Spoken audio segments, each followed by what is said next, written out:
Hi friends, எல்லோருக்கும் வணக்கம். எல்லோரும் எப்படி இருக்கீங்க? நல்லா இருக்கீங்களா? இன்றைக்கி இந்த கதையோட அடுத்த பக்கம் தான் பார்க்க போகிறோம். அதுக்கு முன்னாடி நீங்கள் செய்ய வேண்டிய விஷயம் என்ன அப்படின்னு கேட்டிங்கன்னா, மறக்காம நம்ம சேனலை சப்ஸ்கிரைப் பண்ணிக்கோங்க.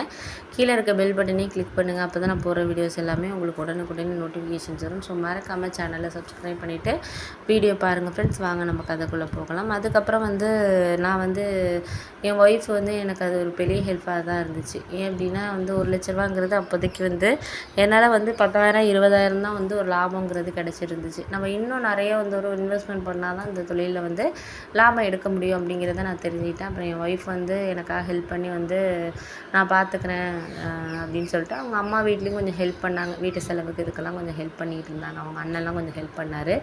அதுக்கப்புறம் 1 லட்ச ரூபாய் எனக்கு வாங்கி கொடுத்தாங்க. அதிலேயே நான் கிட்டத்தட்ட ஒரு 3 கார் கிட்ட வாங்கினேன். வாங்கி அதை கொஞ்சம் நல்லா சேல்ஸ் பண்ணதில் எனக்கு ஒரு 50-60 ரூபா கிட்ட ஓரளவு லாபம் கிடச்சிது. இப்படியே ஒரு 1 இயர் போணுச்சு.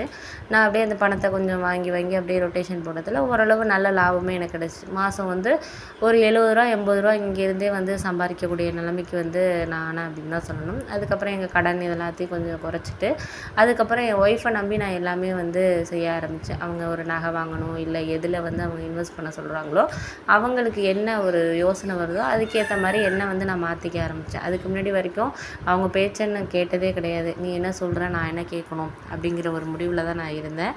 அப்போ என் ஒய்ஃப் சொன்ன விஷயத்தில் கொஞ்சம் இன்வெஸ்ட் பண்ணுறது, கொஞ்சம் இடம் வாங்கி போடுறது கம்மி விலைக்கு, அதை ஒரு 1 இயர் கழித்து விற்றோன்னா கொஞ்சம் லாபம் கிடைக்கும். அதை நீங்கள் வேறு ஒரு இடத்துல இப்படியே கொஞ்சம் மாற்றிக்கிட்டு இருந்தோன்னா நம்மளுக்கு ஓரளவு லாபம் கிடைக்கணும் அப்படின்னு சொல்லிவிட்டு அவங்க எனக்கு எல்லா விஷயத்தையும் சொல்ல ஆரம்பித்தாங்க.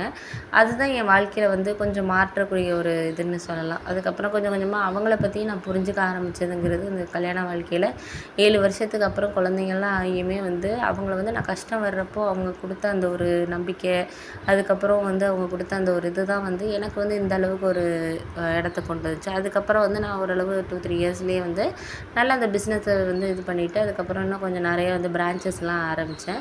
ஒரு 2-3 பிரான்ச் வேலைக்கெல்லாம் ஆள் போட்டு போக ஆரம்பித்தேன். அதுக்கப்புறம் என் ஒய்ஃபு சொன்னாங்க, நானும் ஒரு ஆஃபீஸில் நான் மெயின்டைன் பண்ணிக்கிறேன். எப்படின்னு நான் ஒரு வேலைக்கு போனாலும் இப்போ ஒரு வேலை ஆள் 2 ஆள் பார்க்குறாங்கன்னா அவங்களுக்கு நம்ம 10,000 20,000 சம்பளம் கொடுக்க வேண்டியதாக இருக்குது. அதை எதுக்கு நம்ம வெளி ஆளுங்களுக்கு கொடுத்துட்டு நானே போய் இது பண்ணேன்னா நான் அவங்களோட கொஞ்சம் நம்ம எக்ஸ்ட்ராவே வேலை பார்க்கலாம். அவங்க 6 மணியோட போகிறாங்கன்னா நம்ம 10 மணியாக இருந்தால் கூட நம்ம வேலை பார்க்கலாம் அப்படின்னு சொல்லிட்டு அவங்க சொன்னாங்க.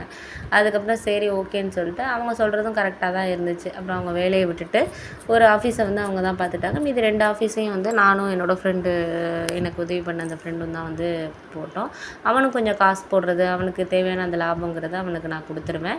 அதே மாதிரி எனக்கு சேர வேண்டிய ஒரு இதுங்கிறத நான் ஷேர் பண்ணி எடுத்துக்குவோம் 2 பேரும். அதுலலாம் ஒன்றும் இல்லை.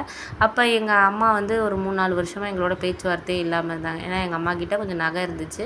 நான் கஷ்டம்னு இருக்கிறப்போ போய் கேட்டபோது எங்கள் அம்மா கொடுக்கல அப்படிங்கிற மாதிரி சொல்லிட்டாங்க. சொன்னதுக்கப்புறம் எங்கள் அக்கா பேச்சை கேட்டுட்டு கொடுக்கலங்கிறதுனால நான் அதுக்கப்புறம் அவங்கக்கிட்ட கேட்கல. அதாவது நம்மளுக்கு கொடுக்கணும்னு விருப்பம் இருக்கவங்கள்ட்ட நம்ம போய் கேட்கலாம். அவங்க நம்மளுக்கு கொடுக்கவே கூடாது அப்படின்னு சொல்லிட்டு முடிவு பண்ணி வச்சுருக்கவங்க கிட்ட போய் நம்ம உதவின்னு கேட்டோம்னா கண்டிப்பாக அவங்க எப்படி இருந்தாலும் செய்ய மாட்டாங்கங்கிறது தெரிஞ்ச விஷயந்தான். அதனால நான் என்ன பண்ணேன், சரி அதெல்லாம் ஒன்றும் வேண்டாம் அப்படின்னு சொல்லிட்டு என் ஒய்ஃபை சொன்னாங்க, அவங்கள்ட்ட திரும்ப திரும்ப நீங்கள் போய் கேட்காதீங்க, பார்த்துக்கலாம் அப்படின்னு சொல்லிட்டு அப்போ தான் அவங்க எனக்கு உதவி பண்ண ஆரம்பித்தது. அப்போ தான் என்னையும் அவங்க புரிஞ்சுக்க ஆரம்பித்தாங்க. அவங்க நினச்சிருந்தா கண்டிப்பாக நீ அன்றைக்கி நான் சொல்கிறதெல்லாம் கேட்காம உங்கள் அக்கா தங்கச்சிங்களுக்கு தானே செஞ்ச, அவங்கள்ட்ட போய் இது பண்ணு, இப்போ ஏன் என்னிட ஹெல்ப் கேட்குற அப்படின்னு சொல்லிட்டு சொல்லியிருக்கலாம். ஆனால் கண்டிப்பாக அவங்க அந்த வார்த்தையை யூஸ் பண்ணவே இல்லை. அதுக்கு தான் நம்ம ஒருத்தவங்க கஷ்டத்தில் இருந்தாலும் எந்த மாதிரி ஒரு சூழ்நிலை இருந்தாலும் அவங்களுக்கு நம்ம உதவி செய்கிறோமோ இல்லையோ, ஆனால் வார்த்தைகளால் நம்ம இது பண்ணாமல் இருந்தாலே போதும் அப்படிங்கிறது எனக்கு என் ஒய்ஃப் எனக்கு சொல்லிக் கொடுத்த விஷயம். அதுலேருந்து நானுமே எனக்கு தொழில்லையும் சரி, வேறு ஏதாச்சும் ஒரு விஷயத்துலையும் சரி, ஏதாச்சும் ஒரு தோல்வியோ இல்லை ஏதோ ஒரு கஷ்டம் வர்றப்போ அவங்க சொன்ன அந்த விஷயங்களை தான் நான் நினச்சி பார்ப்பேன்.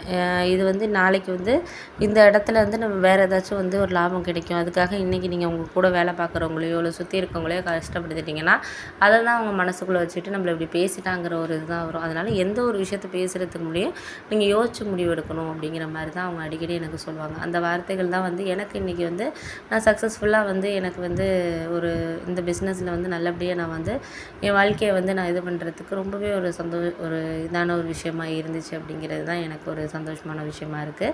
அதுக்கப்புறம் வந்து எங்கள் அம்மா வந்து என்னை தேடி வந்தாங்க. இது மாதிரி வந்து அக்கா வந்து பார்த்துக்கல அப்படி இப்படின்னு சொல்லிட்டு தேடி வந்தாங்க. இருந்தாலும் எங்கள் ஒய்ஃப் வந்து அவங்கள நீங்கள் போங்கலாம் சொல்லாதீங்க, என்ன திறந்தாலும் அவங்க வந்து உங்கள் அம்மா, அதனால் வந்து அவங்களே இப்போ தான் நீங்கள் புரிஞ்சுக்கிறதுக்கே 7 வருஷம் ஆகிருக்கு, அவங்களும் இப்போ தான் அவங்கள பற்றி புரிஞ்சுக்கிட்டு இருக்காங்க, அதனால் விடுங்க நம்ம மன்னிச்சு ஏற்றுக்குவோம் அப்படின்னு சொல்லிட்டு நாங்கள் அப்போ தான் புது வீடு கட்டியிருந்தோம். அதுக்கப்புறம் எங்கள் அம்மாவும் வந்து குழந்தைங்கள பார்த்துக்கிறதுக்கு, ஏன்னா நாங்கள் பிஸ்னஸில் இது பண்ணுறதுனால அவங்க குழந்தைங்கள பார்த்துக்கிறது பண்ணுறதுல அவங்க வந்து இது பண்ணாங்க. அதுக்கப்புறம் வந்து கொஞ்சம் நல்லபடியாக போயிட்டு இருந்துச்சு. அதுக்கப்புறம் என் ஒய்ஃப் வந்து சொன்னாங்க, இதையே நம்ம வந்து கொஞ்சம் வெளிநாட்டிலேருந்து கார்லாம் கொஞ்சம் வாங்கி விற்கிற மாதிரி கொஞ்சம் நம்ம இது பண்ணால் என்ன, பழைய விலைகள்லேயே இருக்கும்ல இங்கே உள்ள காரில் விற்கிறவங்கள நம்ம காண்டாக்ட் பண்ணி பேசினா என்ன அப்படின்னு சொல்லிட்டு ஒரு ஐடியா கொடுத்தாங்க.